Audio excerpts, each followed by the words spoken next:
students, welcome back to the channel, and today we are going to talk about a very important topic of CBSE class 10th mathematics, that is introduction to trigonometry, and this is chapter number 8th of the syllabus। जो हमारा curriculum है उसमें chapter number 8 है introduction to trigonometry. और जब आप इस chapter की स्टार्टिंग देखेंगे तो एनसीईआरटी ये कहती है कि जैसे मान लीजिए आप किसी टावर को देख रहे हैं नीचे खड़े होकर के, तो कुछ पर्टिकुलर डिस्टेंस से आप उस टावर को देख रहे हैं। सपोज ये टावर है तो इसको मैं कुछ डिस्टेंस से अगर देख रहा हूं तो मैं टॉप टावर के किस पे देख रहा हूं, टॉप पे देख रहा हूं, तो एक एंगल बनता है और ये एक तरीके का स्ट्रक्चर बनाता है जो कि कैसा बनता है, राइट एंगल ट्रायंगल बनता है। ठीक है, तो ट्रिग्नोमेट्री आपकी जो पूरी बेस्ड होगी वो किस पे लगेगी, वो सिर्फ एक राइट एंगल ट्रायंगल पे लगेगी। अब राइट एंगल ट्रायंगल क्या होता है ये आपको पता है कि एक राइट एंगल ट्रायंगल कुछ इस तरीके का ट्रायंगल होता है आपका।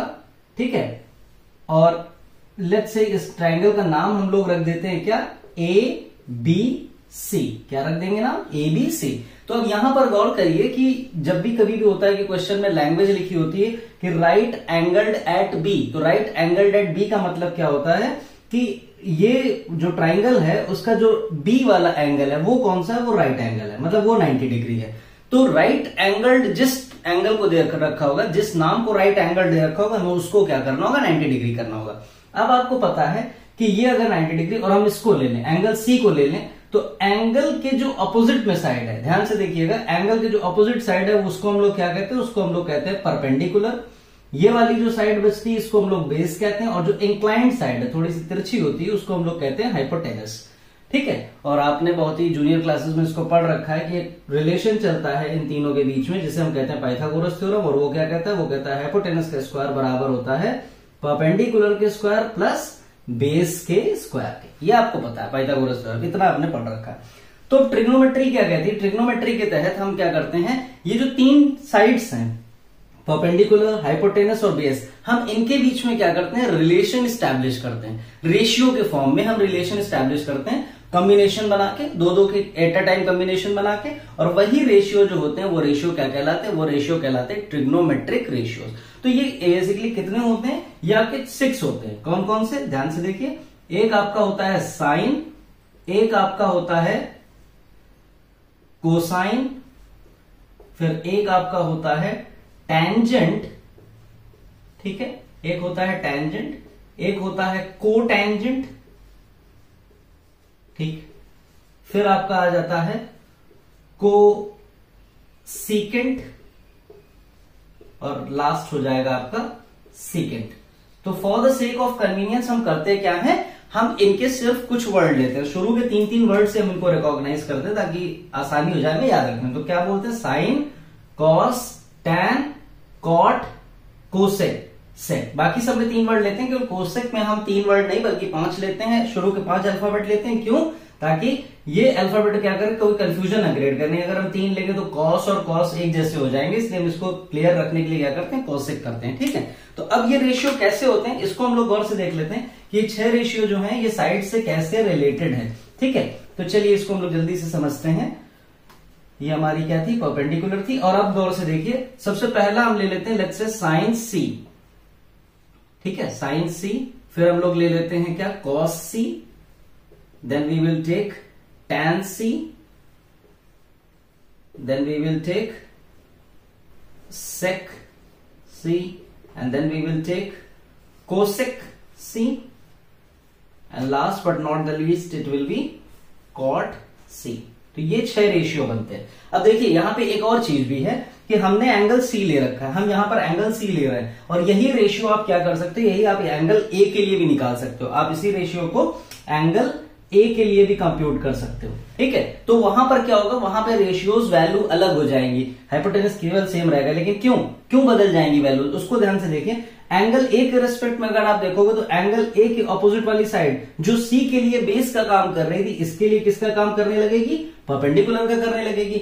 और जो इसके लिए सी के लिए, एंगल सी के लिए जो परपेंडिकुलर का काम कर रही थी वो यहाँ पे क्या बन जाएगी, वो यहाँ पे बेस बन जाएगी। तो अभी फिलहाल इसको हम लोग नहीं करेंगे, अभी हाल फिलहाल हम लोग अपनी चर्चा को रेस्ट्रिक्ट करेंगे केवल किसके लिए, केवल सी के लिए करेंगे। तो अब ये रेशियो होता कैसे, देखिए साइन सी जो आपका है वो रेशियो होता है किसका, it is a ratio of perpendicular to the hypotenuse, मतलब ये और ये। तो इसको हम लिख सकते हैं क्या, we can write it as A B upon hypotenuse that is AC। Okay, cosec sorry cos C क्या होता है? कॉस C आपका रेशियो होता है परपेंडिकुलर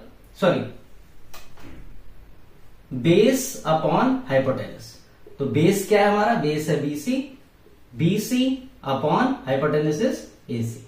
ठीक, tan कितना होता है? tan हमारा रेशियो है परपेंडिकुलर अपॉन बेस का। तो परपेंडिकुलर हमारे पास कितनी थी? परपेंडिकुलर हमारे पास है AB और बेस हमारा कितना है? बेस है BC। ठीक है, ये तीन हो गए। अब सेक की अगर हम बात करें तो सेक हमारा क्या हो जाता है? सेक हमारा हो जाता है hypotenuse upon base. This means it will B AC upon BC। Okay, cosec की अगर हम बात करें तो कॉसेक आपका हो जाएगा, it will be hypotenuse upon perpendicular that is AC upon AB। And last but not the least cot C। Cot C आपका होता है base upon perpendicular that is you can remember it as BC upon AC। तो ये 6 ratio है और आप देख रहे हैं कि इनमें से कोई भी रेशियो रिपीट नहीं कर रहा अपने आप को, सब एक नए रेशियो। तो इनको याद रखने का सिंपल तरीका क्या है कि आप ये रख लीजिए कि साइन कॉस टैन, ये तीन आप ऐसे लिख लीजिए सीक्वेंस में, साइन कॉस टैन, और उसके बाद लिख लीजिए PB HHB। ठीक है, इसको याद रखने के लिए जो कॉमन बहुत ही पॉपुलर सिनोनिम है वो क्या चलता है, जो एक पॉपुलर सिनोनिम नहीं मुझे कहना चाहिए, पॉपुलर ट्रिक जो है वो क्या है? वो है पाकिस्तान भूखा प्यासा, हिंदुस्तान हरा भरा। P for Pakistan, B for भूखा, P फॉर प्यासा, H for Hindustan, H for हरा, H फॉर भरा। इस तरीके से ये सिनोनिम, इस तरीके से ये याद करने की ट्रिक होती है। Where P is perpendicular, H is hypotenuse, B is base and बाकी साइन कन्वेंशन वैसे ही। तो अब इसको अगर हमें याद करके लिखना है तो कैसे लिखेंगे? एक लाइन ऐसे आप बना देंगे। अब आप अगर देखेंगे साइन, तो साइन क्या होता है? साइन आपका हो जाएगा परपेंडिकुलर अपॉन हाइपोटेनस, देखिए वही लिखा हुआ है। सिमिलरली कॉस अगर आप देखें तो क्या होता है? बेस अपॉन हाइपोटेनस, वही लिखा हुआ है।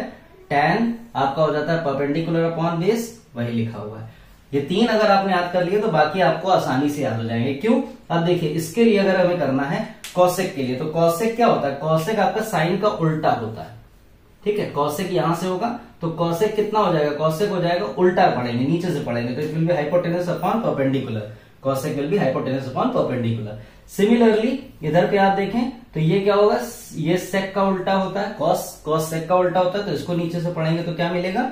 Hypotenuse upon base. तो हमें सेक में क्या मिल रहा है? Hypotenuse upon base. और कॉट किसका उल्टा होता है? Cot is the reciprocal of tan, तो हमें यहां पे मिल जाता है बेस अपॉन परपेंडिकुलर। तो ये रेशियो अगर आपको याद हो गए तो इन रेशियो के यूज करके आप 8.1 जो आपकी एक्सरसाइज है उसको आप इजीली सॉल्व कर सकते हैं, जो कि अभी हम लोग वीडियो में अपलोड भी करेंगे 8.1 पूरी सॉल्व करके। तो do go through that video so that you can finish the exercise by using these concepts only.